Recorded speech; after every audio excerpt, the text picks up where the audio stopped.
नमस्ते, स्वागत है आपका 27 अगस्त। और आज जो है बहुत दिनों बाद एक्चुअली महीनों बाद मैं अपना फेस दिखा रहा हूँ। सो आई होप मतलब वॉइस ओवर वाला तो ठीक ही लगता है, बट ये फॉर्मेट आपको अगर सही लगता है मुझे कमेंट सेक्शन में बताइएगा, तो फिर मैं अपना जो फेस है वो मैं यहाँ पे इंक्लूड करूँगा। तो आज थोड़ा सा लेट हो गया, सो अपॉलॉजीज। रादर मैंने सोचा कि आज छोड़ ही देते हैं, फिर मैंने सोचा कि नहीं भाई, कंटिन्यू कर रहे हैं तो कंटिन्यू करते हैं, ऐसा नहीं कि बीच रास्ते में एक दिन ड्रॉप मार के भाग लें। So let's move on to the whole thing. So BlackRock जो है वो 2018 में जो है इंडिया छोड़ के चला गया था because of certain reason. So BlackRock क्या है? ब्लैक रॉक आपका एक इन्वेस्टमेंट फर्म है। So it is the world's largest asset manager, और प्राइमरली ये पीई है, यानी प्राइवेट इक्विटी इन्वेस्टर्स हैं। प्राइमरली दे इंस्टीट्यूशनल इन्वेस्टर्स जो इन्वेस्ट करते हैं अलग अलग देशों में। 2018 में इन्होंने कंपनी जो है वो छोड़ दिया, मतलब देश जो है वो छोड़ के चले गए थे। फिर से जो है अभी यहाँ पे इंडिया में वो एंट्री करना चाहते हैं, किसके माध्यम से? रिलायंस के माध्यम से। तो अंबानी बाबू जो है उन्होंने आपका टेलीकॉम पे डोमिनेट किया, ऑयल पे डोमिनेट किया। उसके बाद क्योंकि ऑयल में यहाँ पे ये है कि ऑयल रिफाइनिंग में उनका जो है डोमिनेशन तो ऐसा कुछ नहीं है, क्योंकि यहाँ पे पीएसयू के साथ तो आप कंपैरिजन नहीं कर सकते हैं, बट टेलीकॉम सेक्टर में ही हैज़ क्रिएटेड, बोल सकते हैं, अ डुओपोली, जहाँ पे वो मार्केट लीडर है। एंड आस्ते-आस्ते वो रिटेल में भी जा रहे हैं, लॉजिस्टिक्स में भी जा रहे हैं, वेयर हाउसिंग में भी जा रहे हैं, और अभी जो है वो आपका फाइनेंस में भी घुस रहे हैं। सो एवरी सेक्टर अंबानी का जो टारगेट है भाई, मतलब something which I really really appreciate that Ambani is targeting every sector. और यहाँ पे वो डिफेंस में भी जो है वो काम कर रहे हैं। आई थिंक वो छोटे भाई का रिलायंस है जो काम कर रहे हैं, रिलायंस डिफेंस वाला जो है। So again we have to learn a lot from them, because इस जगह पे वो क्या कर रहे हैं, either they are starting from scratch, एक ब्रांड को बिल्डअप कर रहे हैं, they are starting from scratch and then they are dominating the market.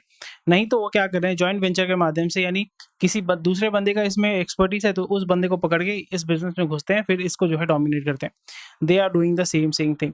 So it's an amazing thing जो आपको सीखना चाहिए, समझना चाहिए, और यहाँ पे आपको ये इंस्पिरेशन लेना चाहिए कि भैया ये बंदा अगर कर सकता है तो मैं क्यों नहीं कर सकता। यानी आपके लाइफ में अलग अलग स्किल जो है वो आप सीख सकते हैं, अगर अलग अलग स्किल के माध्यम से जो है अपना जो वेल्थ है वो आप क्रिएट कर सकते हैं।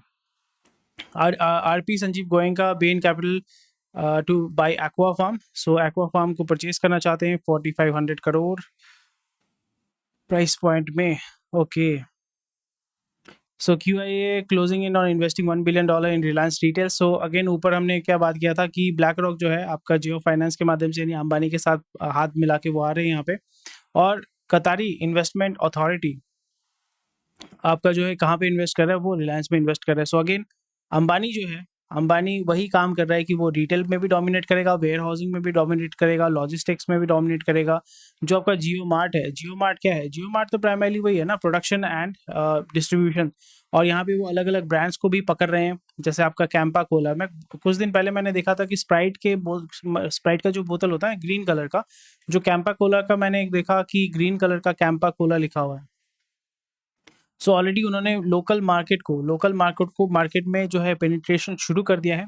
प्रोडक्शन तो शुरू कर ही दिया होगा, पेनिट्रेशन भी उन्होंने शुरू कर दिया है। तो something which is very very interesting. और यहाँ पे नेक्स्ट 5 to 10 ईयर्स रिलायंस को हमें देखना पड़ेगा। It will become basically a Goliath, already it is a Goliath, ये यहाँ पे ग्रो करने वाला है। और रिलायंस फिर आस्ते आस्ते ब्रेकअप होगा। जैसे ऑयल रिफाइनरी जो है, ऑयल का जो बिज़नेस है वो अलग होगा। ऑलरेडी इन्होंने अपना, मतलब जो बेटे 3 बच्चों के बीच में जो है वो डिवाइड कर दिया है, ताकि बाद में जाके फिर से अनिल अंबानी, मुकेश अंबानी ऐसा केस ना हो, जहाँ पे सुप्रीम कोर्ट ने बोला है कि जाओ अपनी मम्मी के पास जाओ, वहाँ पे जाके आप सुलह करो या डिसाइड करो कि कौन सा बिज़नेस किसके पास जाएगा। सो ऑलरेडी उन्होंने डिवाइड कर दिया है, जियो किसके पास जाएगा, ऑयल वाला बिज़नेस जो स्टेबल बिज़नेस है वो कहाँ जाएगा, फिर रिटेल वाला बिज़नेस किसके पास जाएगा, ठीक है? फिर आपका यहाँ पे जो फाइनेंस वाला है, डेफिनेटली फाइनेंस वाला उनके जो बड़े बेटे हैं, अनंत या समथिंग उनका जो नाम है, उनके पास जाएगा। और जो रिटेल वाला है उनके बेटी के पास जाएगा। जो दूसरा मतलब ऑयल वाला जो है, it will go to his छोटा वाला बेटा। महिंद्रा जो है अभी आपका आरबीएल में पैसा ठूसना चाहता है, वहाँ पे 10% ओनरशिप लेना चाहता है। Primary they want to become, because Mahindra का अगर हम देखें, महिंद्रा जो है आपका मैन्युफैक्चरिंग में है, आपका फाइनेंस में है, बट वो बैंकिंग में नहीं है।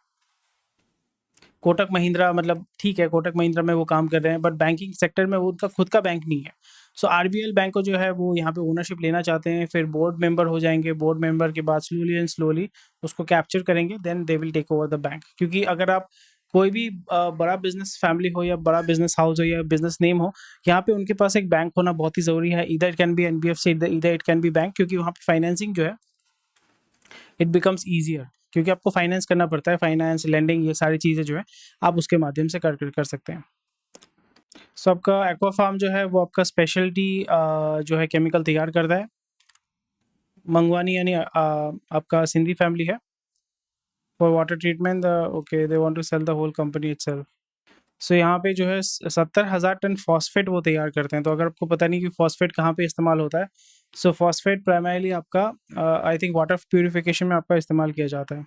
सॉरी, सोप बनाने में यूज़ किया जाता है। सोप बनाने में यूज़ किया जाता है, including detergent, pharma, textile, pharmaceutical, personal care, water treatment and leather.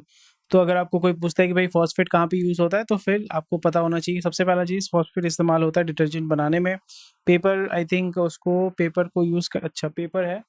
फिर आपका फार्मा है, पर्सनल केयर, वाटर ट्रीटमेंट में। ये 2 चीज़ मेरे को तो पता था, detergent and water treatment.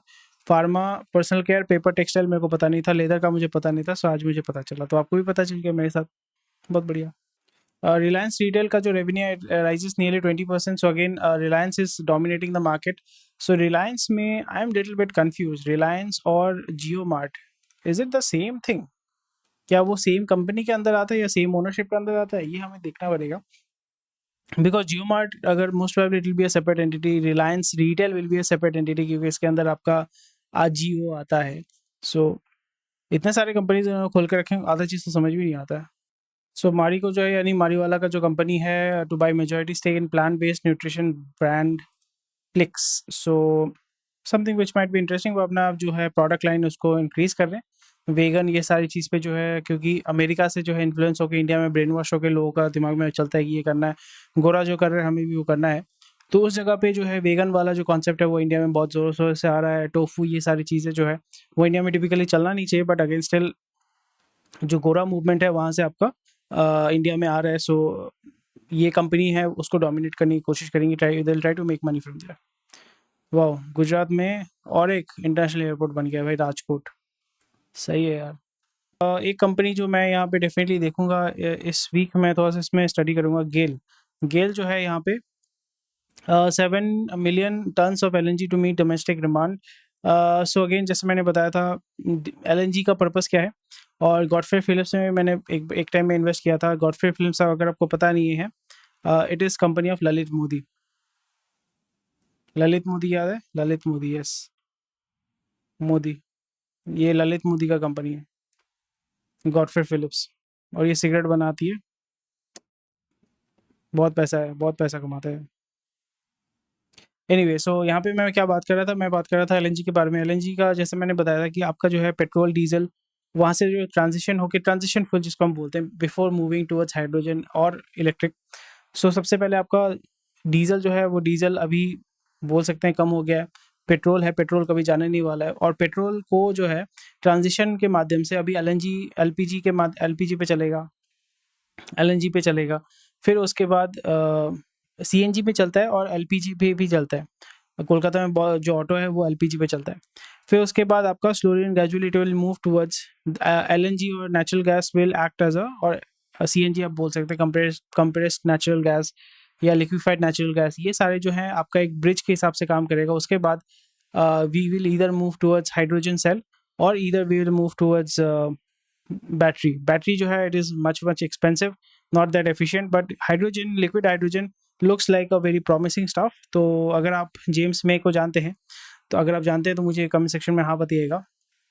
So James May has I think had a Toyota car जो हाइड्रोजन पे चलता है। So hydrogen is a future, इसके ऊपर भी बहुत काम हो रहा है। GAIL is planning to tie up, ये सारी चीज़ें हैं, और यहाँ पे वो अपना पाइपलाइन ये सब कुछ करेंगे। So again because it's a PSU, थोड़ा सा रिस्की है, बट यहाँ पे हमें पता चलता है कि किस तरीके से ये ग्रो करेगा। सो इसका बेनिफिशियरी जो होने वाला है वो होगा आपका Tata Adani total gas. And यहाँ पे कहाँ से वो लेना चाहता है आपको ध्यान में रखना पड़ेगा। वर्ल्ड का सबसे largest supplier of LNG is Qatar. I think Qatar है जो है वो लार्जेस्ट सप्लायर है। उसके बाद आपका ईरान है, एंड यूएई में भी है। So Qatar is a very key player है, Iran is also a very key player. So very very interesting stuff. और जो गैस है वो तो रशिया से भी आपका आता है। रशिया से ज़्यादातर जो गैस है जिसके नॉर्थ स्ट्रीम आपने नाम सुना होगा, वो जो है रशिया से आपका डायरेक्टली जो है गैस आपका जाता है यूरोप में, जर्मनी में। An abundant global supply of gas is expected from 2027 as several exporting countries are ramping up liquefaction capacity. Unlike in oil, there is no cartel of gas suppliers, so the abundant supply should bring prices at affordable level. जैसे OPEC जो है, oil producing something ऐसा कुछ है, जो primarily आपका जो gulf में जो तेल निकलता है वो उसको कंट्रोल करते हैं, वो डिसाइड करते हैं कि कौन कितना तेल निकालेगा। बट गैस का ऐसा अभी तक नहीं है। सो गैस का जब तक नहीं होगा, सो डेफिनेटली यहाँ पे मोनोपोली नहीं होगा, पर ऑयल का मोनोपोली है, that's why oil is very expensive. नहीं तो ऑयल इतना एक्सपेंसिव होना ही नहीं चाहिए। सो यहाँ पे 5 से 7 हज़ार करोड़ जो है वो डेट उठाएगा, एंड 1500 करोड़ उसने उठाया था, बहुत अच्छी बात है। So again very interesting stuff. But GAIL में हम थोड़ा सा गेम खेलेंगे यहाँ पे। गेल का अगर आप डायरेक्टली इन्वेस्ट नहीं करना चाहते, so there are 2 companies that you can look into. एक है आपका, आप मुझे बताइएगा, थोड़ा सा क्विज आपके लिए, गेल के साथ और कौन सा कंपनी है? जी हाँ, IGL, Indraprastha gas limited. 2 company है जहाँ पे आप थोड़ा सा गेम खेल सकते हैं। REC जो है उसका profit rises 21%, NPA ratio falls below 1%। So REC is a government company जो प्राइमरली आपके लेंडिंग करती है गवर्नमेंट ऑर्गेनाइजेशन को। And something which is very very interesting, क्योंकि यहाँ पे अगर NPA 1% के नीचे है, so this is actually very very amazing. और ये बहुत ही तगड़ा जो है आपका डिविडेंड देता है। रिटर्न आपको उतना अच्छा नहीं देगा, बट ये बहुत ही तगड़ा आपको डिविडेंड देता है। एक न्यूज़ मैं कवर करना भूल गया था, वो है BPCL जो है 10,000 करोड़ का प्रॉफिट उसने दिखाया है। जैसे मैंने बार बार कहा कि अभी जो है आपको तेल का कोई बेनिफिट नहीं मिल रहा है, बट जितने भी O2C यानी OMC कंपनीज है, ऑयल मार्केटिंग या ऑयल रिफाइनिंग कंपनीज है, धड़ल्ले से पैसा कमा रहे हैं, बिंदास पैसा कमा रहे हैं, और यहाँ पे ये आपको देखने को मिल रहा है। बट चिंता करने की बात नहीं है, ये पैसा भी गवर्नमेंट जो है बर्बाद कर देगी। कैसे? यहाँ पे बोलेगा कि आपका ग्रीन प्रोजेक्ट, ये प्रोजेक्ट करके 10,000 करोड़ बर्बाद हो जाएगा, और इससे किसी को ना इन्वेस्टर को बेनिफिट होने वाला है, ना हमारे देश को बेनिफिट होने वाला है, ना एज अ कंज्यूमर जो तेल खरीदते हैं उनको भी कोई बेनिफिट नहीं होने वाला है। So eventually doesn't make sense. So fed ने 25 BPS बढ़ा दिया है, which is very very good. और यहाँ पे और भी हाइक्स वो बढ़ाएगा ताकि वो आपका इन्फ्लेशन को कंट्रोल कर सके। तो इससे दिक्कत ये होगा कि America will be safe, but rest of the world will suffer. Primarily जो पुअर कंट्रीज हैं जो डॉलर के ऊपर डिपेंड करते हैं अपने एनर्जी रिक्वायरमेंट या कमोडिटी रिक्वायरमेंट के लिए, उनके लिए बहुत ख़राब हालत होगा। चाइना, इंडिया, रशिया, UK, इन सारे देश को कोई फ़र्क नहीं पड़ता है, गल्फ़ को कोई फ़र्क नहीं पड़ेगा। जो पुअर कंट्रीज़ हैं जैसे नेपाल, भूटान, पाकिस्तान, श्रीलंका, म्यांमार, इंडोनेशिया, जो डॉलर के ऊपर डिपेंडेंट होते हैं, उनका अपना जो है पकड़ ऐसा सच नहीं है कि हाँ भाई हम कुछ कर लेंगे। सो दे विल सफ़र। क्रूड आपका 78 समथिंग था, अभी जो है दाम गिर रहा है, बट अगेन इससे आपको कोई फ़ायदा नहीं होने वाला है। रुपी फिर से आपका 82 में गिरा है। Bajaj finance net rises 32% on loan demand. So again NBFC है। So non banking consumer financier जो है उसका डेफिनेटली बड़ा है। सो किस किस के अगेंस्ट में? 2 व्हीलर 3 व्हीलर फाइनेंस में 48% ग्रोथ है, एंड कमर्शियल लेंडिंग में 50% ग्रोथ है। SME में उतना ज़्यादा नहीं है, which is obvious. Loan against securities 50%। So immediate जो आपको पैसा चाहिए वहाँ पे आपको 50% 2 व्हीलर 3 व्हीलर में सबसे ज़्यादा है, and total asset under management 2.7 lakh crore. सो आपको समझ में आ रहा है ना, मैं जब मैं बात करता हूँ ना, परचेजिंग कैपेसिटी या परचेजिंग पावर जो है वो इंडिया में बहुत ज़्यादा कम हो रहा है, एंड जो क्रेडिट लाइबिलिटी जो है वो बहुत ज़्यादा बढ़ रहा है, which is obviously very not a very good thing. So that's about it. खुद को बचाइए, दूसरों को बचाइए, और यहाँ पे इस कंपनी में पैसा लगा के, इस तरीके के इंडस्ट्री में पैसा लगा के पैसा कमाइए। क्योंकि आपको समझना पड़ेगा कि जब बाढ़ आता है ना, तो अगर आप किसी चोटी में खड़े हैं, यानी अगर आप थोड़ा सा बेटर पोजीशन, मतलब चोटी में नहीं बोलूँगा, पर अगर आप थोड़ा सा बेटर पोजीशन में हैं, बाकी लोग बह जाएंगे बट आप सर्वाइव करोगे। सो जिसलिए बोलते हैं ना, सर्वाइवल ऑफ द फिटेस्ट, जिसको हम कहते हैं डार्विनियन एवोल्यूशन। सो एवोल्यूशन ही है, वो आज भी रहेगा, कल भी रहेगा, परसों भी था, आगे भी रहेगा, आपके जाने के बाद भी रहेगा, आपके आने के पहले भी था, द सेम थिंग। और आप पैदा भी हुए हो because of evolution, right? Millions of sperms were there, जो विनर है वो जाके हिट किया, फिर जाके आप पैदा हुए, मैं भी पैदा हुआ। So again it's all about survival of the fittest. Anyway, thank you for watching this video. थोड़ा लेट हो गया, सो आई अपोलोजाइज फॉर दैट। कल मैं कोशिश करूँगा थोड़ा सा अर्ली अपडेट करने के लिए, नियर अबाउट आफ्टरनून तक अपडेट करने के लिए, क्योंकि सुबह मैं बहुत बिजी रहता हूँ। And that's about it. Thank you for watching this video. Take care, bye bye, जय हिंद। और ये फॉर्मेट आपको सही लगा कि नहीं लगा, मुझे बताइएगा। एंड स्वस्थ रहिए, मस्त रहिए।